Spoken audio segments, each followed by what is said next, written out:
আছে আজকে আমার সাথে হইছে, কালকে আরেকজনের সাথে হইলে ও কার কাছে যাবে? কিছুদিন আগে রামিসার জন্য বিচার চাওয়া বাংলাদেশ জাতীয় দলের ক্রিকেটার নাইম হাসান এবার বিচার চাইলেন নিজের জন্য।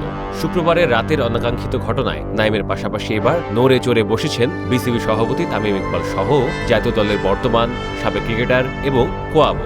নাইমের সঙ্গে হওয়া অনাকাঙ্ক্ষিত ঘটনায় তারাও চাইলেন বিচার, সোশ্যাল মিডিয়ায় জানিয়েছেন প্রতিবাদও।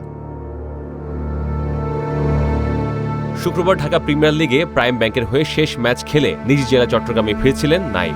সেখানে বাসায় ফেরার পথে আইনশৃঙ্খলা রক্ষাকারী বাহিনীর সদস্যরা তাকে তুলে নিয়ে মারধর করেছেন বলে অভিযোগ করেন এ তারকা ক্রিকেটার। সেখানে জাতীয় দলের ক্রিকেটার পরিচয় দিলেও তাকে শারীরিকভাবে হেনস্থা করতেই থাকে ডিবি পরিচয়ধারী কতিপয় ব্যক্তি। বিষয়টি জানাজানি হলে প্রত্যক্ষভাবে সাবেক ও বর্তমান ক্রিকেটাররা এই ঘটনার সুষ্ঠু বিচার চেয়ে সামাজিক যোগাযোগ মাধ্যম ফেসবুকে পোস্ট করেন। বিসিবি সভাপতি তামিম ইকবাল নিজের অফিসিয়াল পেজে পোস্ট করে নাইমের প্রতি এই হেনস্থার বিচার চান। তামিম ছাড়াও বর্তমান ক্রিকেটারদের মাঝে মুশফিকুর রহিম, লিটন দাস, তাসকিন আহমেদ, মেহেদী হাসান মিরাজ, আফিফ হোসেন ধ্রুব, ইয়াসির আলী রাব্বি, শেখ মাহেদী হাসান, শামীম হোসেন পাটোয়ারি, নাসুম আহমেদরা বিচার চেয়ে ফেসবুকে পোস্ট করেন। কোয়াব থেকেও চাওয়া হয়েছে বিচার।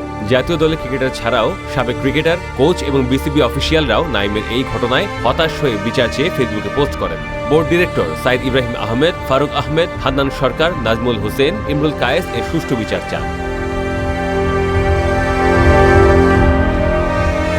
নাইমের ওপর অনাকাঙ্ক্ষিত এই ঘটনার বিচার চাইতে বাদ যাননি উদীয়মান ক্রিকেটাররাও।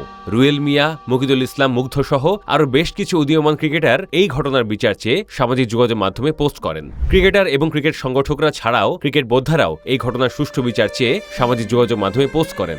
এখন সবার একটাই প্রশ্ন, একজন জাতীয় দলের ক্রিকেটার যদি এমন পরিস্থিতির মুখোমুখি হন তাহলে সাধারণ মানুষ কতটা নিরাপদ?